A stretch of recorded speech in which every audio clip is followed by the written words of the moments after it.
Reflections with theologian Father James Bacik, lecturer and campus minister at the University of Toledo. So there is a negativity about higher education in the American psyche generally. Today in Reflections, Father Bacik talks with Norman Gadan, who is the head of the counseling department at the University of Toledo.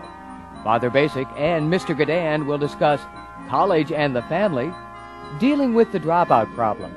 And now, here is Father Bacik.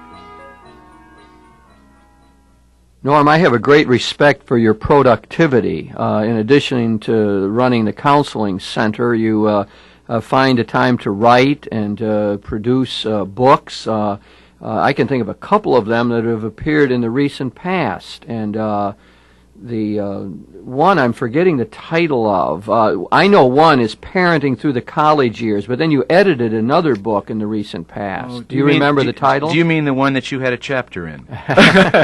Was that Community and Social Support for College Students? That's right, Community and Social Support for College Students, right. Yes. And your chapter was on the peer ministry, peer reporting ministry. on all your work at That's the University right. of Toledo, and very fine piece of work. Well, thank you very much. I'm glad you invited me to contribute to that. And then I'm more interested, however, in talking about your more recent book, which is called Parenting Through the College Years, and because I think it really relates to what a lot of families go through. I mean, the question of education in the United States is an important one. We've had all of these studies. I suppose the one that people know best is A Nation at Risk, which has talked about the poor quality of education, and that if we don't improve, the nation really is in trouble. We think of improved efforts in other countries, the good job that the Asiatics often do in the academic environment.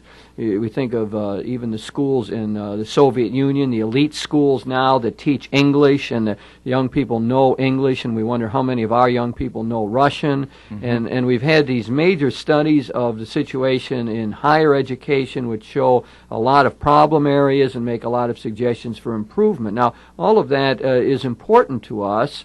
It's important to the general style of life in the United States, the quality of life, and families. Families are often involved in this. We've got the situation of parents, some of them saying, I never had the chance to go to college and I feel deprived in a sense.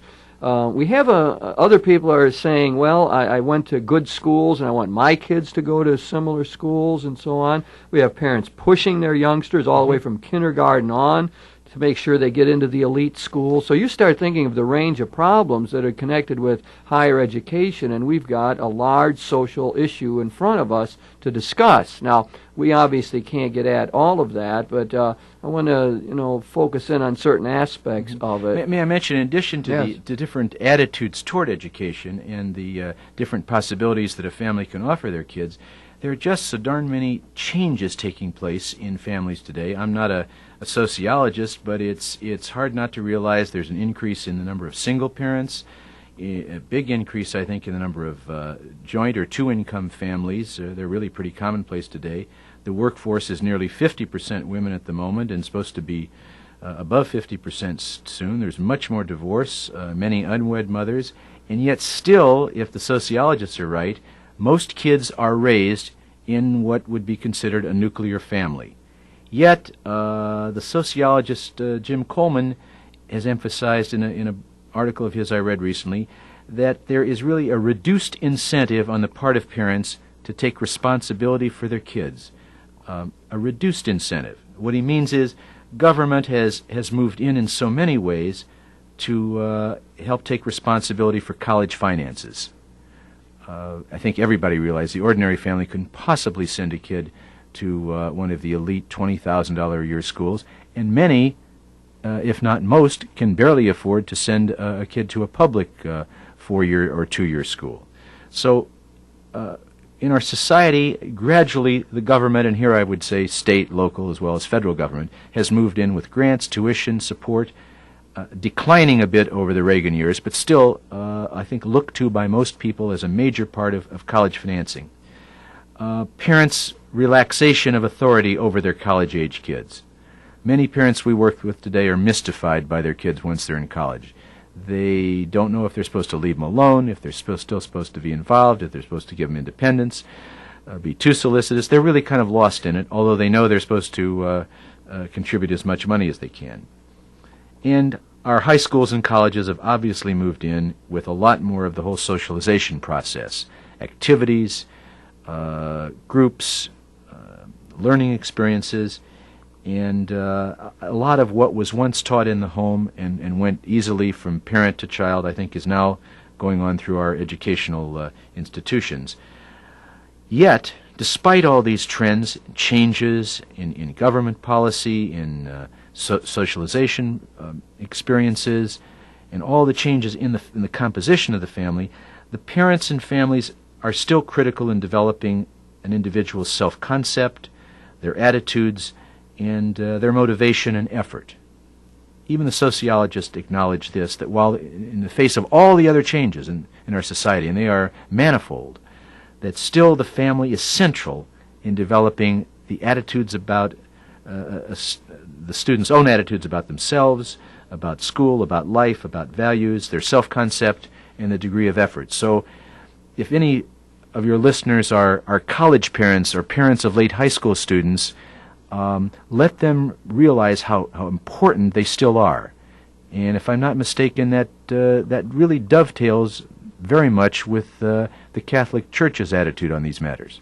Well, it certainly does. The churches, and I believe with all of the religious bodies who recognize the importance of the family as the central building block of society, and as you well pointed out, the place where values really are inculcated in the next generation. So the centrality of the family and the importance of building up family life are crucial, and it in many ways gets intensified, I think, when we move towards thinking of the college years and that whole relationship. I want to go back to an important attitude, I think, that exists in the American culture about education, especially higher education. There is a fundamental ambivalence about this, a negativity mixed with a more positive attitude. The negative outlook says something like this, that, well, those people in universities are intellectual eggheads. Those people are not practical. They don't know how to get anything done. They live in the ivory tower. George Wallace, did really well with this theme. He talked about the pointy-headed intellectuals. And when he did that, to a lot of the middle-class people, that rang a bell, and it meant to them, yeah, those people are out of it. I work with my hands, and I'm practical, and I balance the budget, and we're trying to raise good kids in this family. And you're talking campus life and higher education. Now you're talking drugs, and those professors are all liberal, and they have Marxist leanings, communist leanings, and all of that. So there is a negativity about higher education in the American psyche generally. But at the same time, and those very same people will often sacrifice tremendously, give up vacations, save their money to send their kids to those campuses that they look down upon and to be in contact with those pointy-headed intellectuals who are all liberal and tinged with Marxist leanings. It really is a strange ambivalence in the American psyche about education, and I think probably lies at the roots of a lot of the other behaviors that we see more on the surface of things. I think that needs to be kept in mind. Now, the youngsters growing up in those families obviously are drinking in those attitudes. And I think that they're also, when they go to school, it produces a certain trepidation about being in this foreign world. But there's also sort of the positive side is this is the way you get ahead. This is your ticket into the better world. That's what a lot of the parents are saying. I want my kid to get into the better life. And the real entree in our society, we know, is through the college or university. But you're also saying if a kid learns inside their own family that they're not worth very much, that they don't deserve to be to have self-esteem, that it's better to go to work and leave school, that the values of higher education are to be sneered at, that will have its impact too, and may have something to do, for example, just with high school dropout. Yes. Do you know, and I'm sometimes surprised at even these figures, that 25% of all high school students will not graduate? It's a frightening figure. Isn't it? Not nearly as frightening as this. As many as 60% of the inner city high school students will not graduate. When you look at the inner city in Philadelphia, Chicago, New York, Los Angeles, 60, 70, sometimes 3/4 of the students in any given school will not graduate. And many dropouts, if not most of them, are performing academically 1 to 5 years below their grade level. So that if a student drops out in their second year of high school in Los Angeles, they may be performing at the level of a 6th grader. Kind of scary. There's a study I have a little bit of information on here. It comes from the state of Maryland on some dropouts from high school. Now, these are very difficult studies to do because what people tell you is important to them, but there are often other reasons too. And one student will tell you, I left home because I didn't have enough money, and the next student you meet has even less money, but they somehow find a way to go on. In this particular study, 20% simply did not like school. Just didn't like it. 13% went to work, 12% had academic difficulties, and 6%, this was a rather large study, were pregnant. So they didn't like school, they went to work, they had academic difficulties, they were pregnant. And then it went on down the list to all the other reasons, conflict with a teacher, personal problem, entering the military, and so on. This begins to point out what a large social problem we have connected with education. It highlights the need these days for constructive programs to try to reach out to minority students, for example, Exactly. to try to increase their numbers in the college environment. But what we have learned, I think, over the years is that is not a simple matter. It's not just a matter of getting them to enroll in the university. You have the retention problem, right. And we really are not doing well with this whole thing in higher education right now. Among members of the black community, for example, the percentage of them going to college now has actually dropped in the recent past, which is a terrible indictment, really. Suggests that the percentage of black students receiving a PhD has either declined or hasn't risen nearly as fast as people working on those programs had hoped. And I saw one study recently which said that half the PhDs awarded to black students in the last few years had come from education. So there are disproportionately fewer numbers of black students getting PhDs in the sciences and engineering and in fields we'd like to see them increase. Let me go back to your original point about college dropouts. 50%, and these are very general figures, but they're also quite stable over all kinds of schools over the last couple of decades. 50% of all college students drop out. 50% drop out at one time or another. Only 40% of any entering class, 4 out of 10, will graduate on schedule. The bulk of the dropping out occurs during the first year of school, and according to the research I've seen, there's really no single factor, whether it be psychological, social, academic, family, no single factor that explains dropping out. It's just a very complex phenomena. In our view, I think, is very close to yours, which is that it's not just the problem of an individual or of a school or of a college, but it's a matter for the family to consider. And going to college is a family event, and therefore the problems that occur in connection with college and the possibility of dropping out becomes a family event too. And so if we're going to do better with all of this, it has to be in relationship to improving family life and drawing the parents into the educational process. Right. I mean, there's no doubt about all of that. At the University of Toledo, I think we're a new effort that we're making, if I'm not, it's called PrEP, I think, but forgetting the name exactly. But the idea is to reach out to minority students when they're in junior high school yet and bring them on the campus and get them into a one-to-one relationship with a professor or with the existing college students and to give them a feel for this new environment so that when they come into it, it isn't totally foreign to them. So there's built up a certain expectation that this is possible for me and I can move in this direction. And the hope is that will cause students to work harder through the high school years in preparation for it.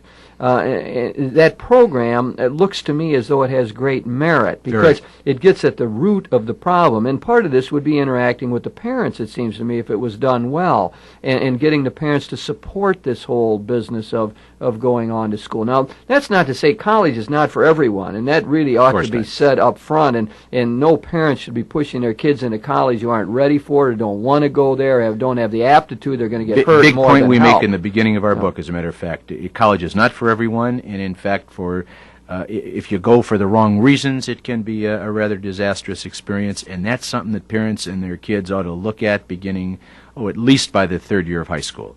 Is the student ready for it intellectually, academically? Are they ready for it in terms of social development and maturity? Are they interested in it? Or is it the parents' needs? Is it their fantasy? Is it their desire that the kid go on to college? College parents themselves, once the student has decided to go, can be assured that they have a very important role and that they've been playing an important role, even maybe without knowing it. Let me give you just a couple of the general findings from research on college parents. They're a prime source of information and advice for their college students. Even though the student is at school, and this is for both commuter and residential schools, they still turn to their parents for, what do you think of this? How about that? Whether it's in a letter, in a phone call, when they visit, and they still learn a lot from their parents. Parents actually play a very important role also in the choice of a college. Research has established that. Parents are a key ingredient in the whole process of college admissions and in the college orientation process. That's really been recognized the last 15 years as schools have begun to include the parents in the orientation process. Here at the University of Toledo, we have a day-and-a-half orientation. Parents and students come together. And there are some programs that are joint, some are separate.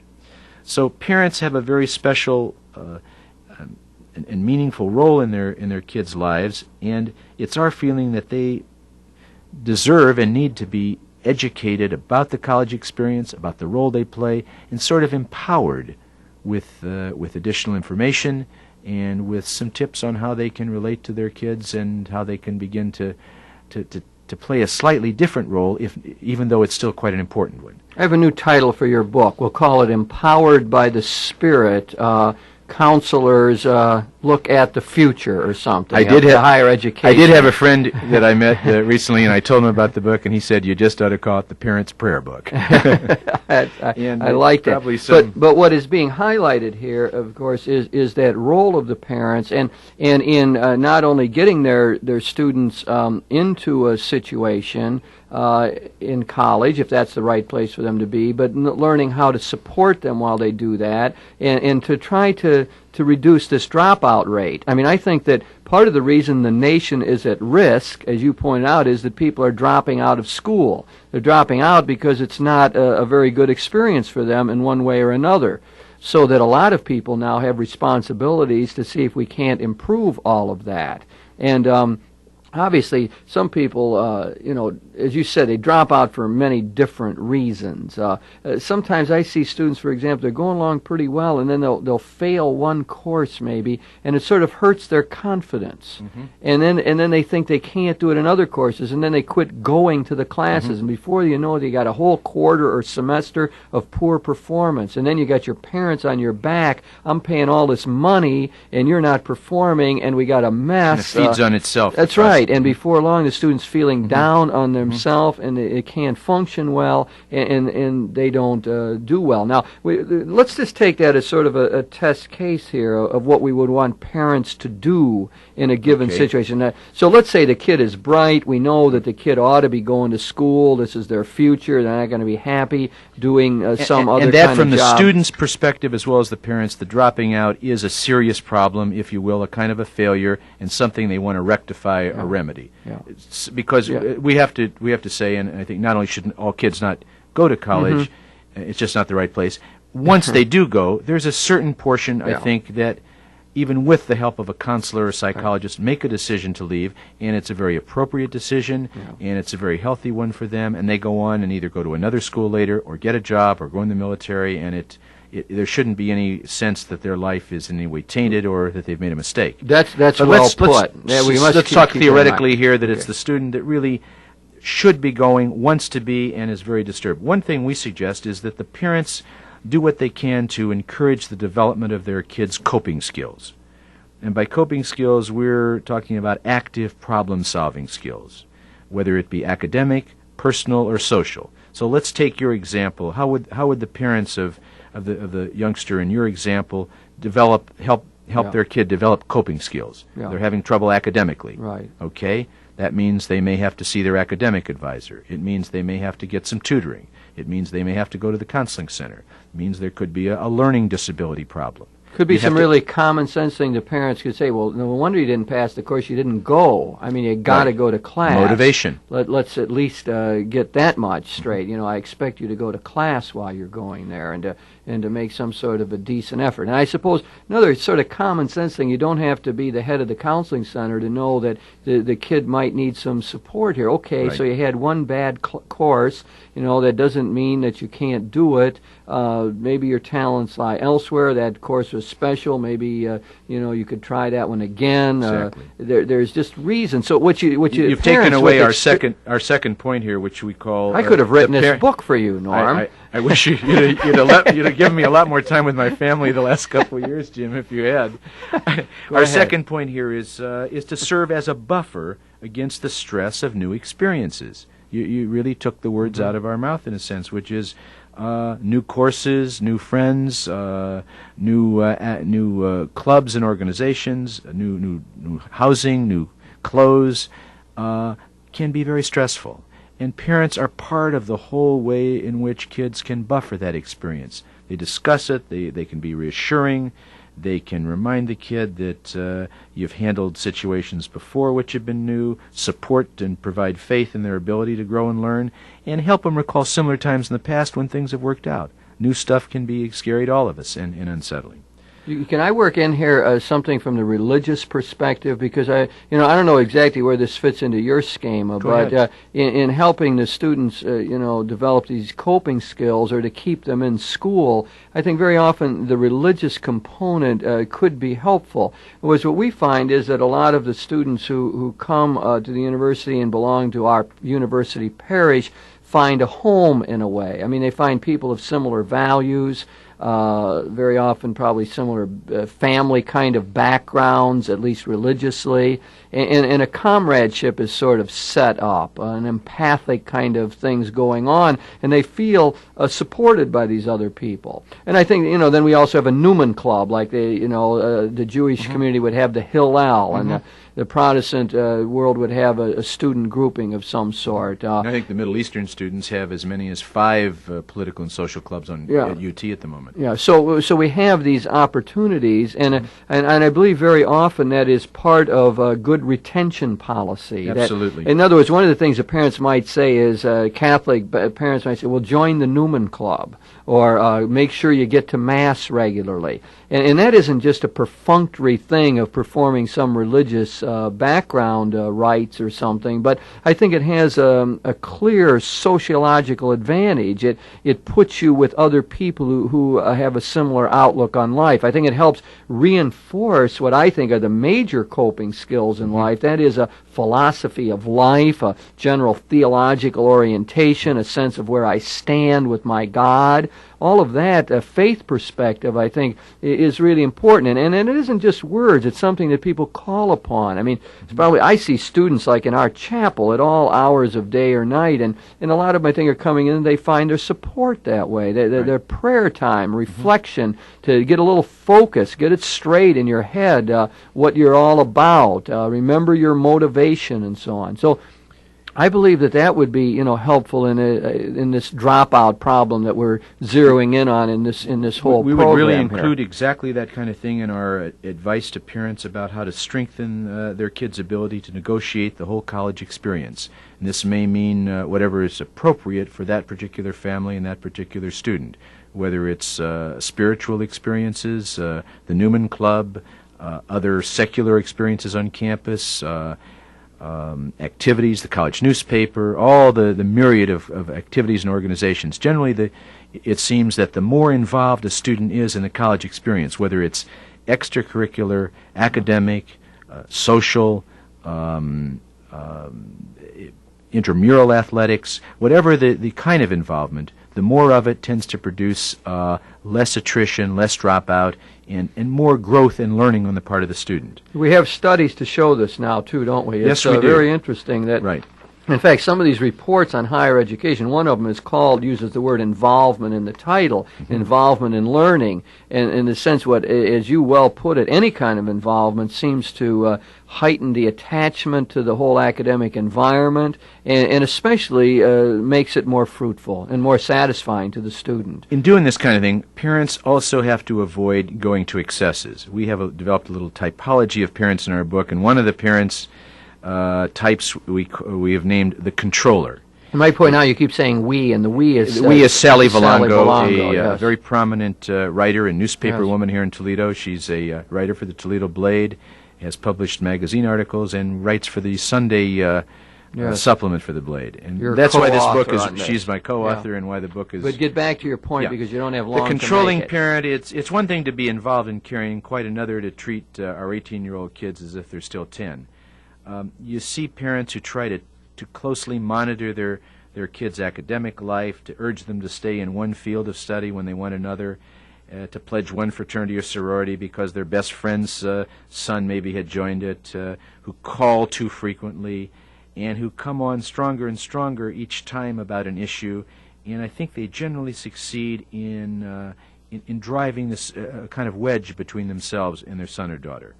And the more they try and control and manipulate, the more likely they are to get their son or daughter's roommate answering the phone and telling them that their son or daughter's in the library studying, and they'll call them back later.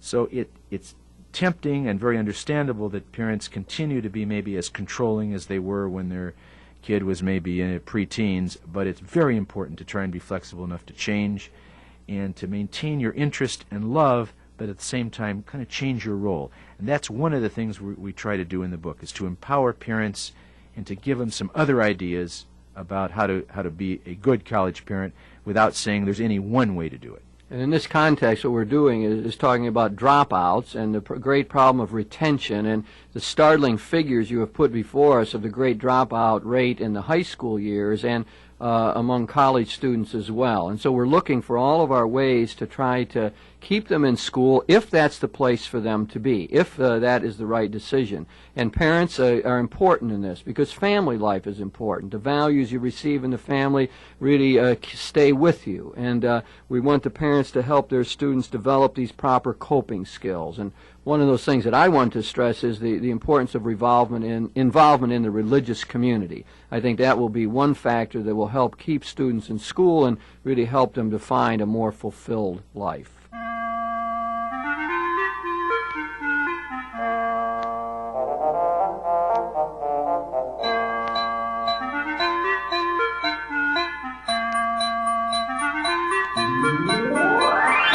You've been listening to Reflections with theologian Father James Bacik, lecturer and campus minister at the University of Toledo. Today, Father Bacik talked with Norman Gadan, who is the head of the counseling department at the University of Toledo. The topic of this week's Reflections was College and the Family, dealing with the dropout problem. If you have any comments on today's show or suggestions for future programs, please write Father James Bacik, Catholic Campus Ministry, 2086 Brookdale Drive, Toledo, Ohio, 43606. Funding for this program was provided by the Catholic Communications Commission of the Diocese of Toledo.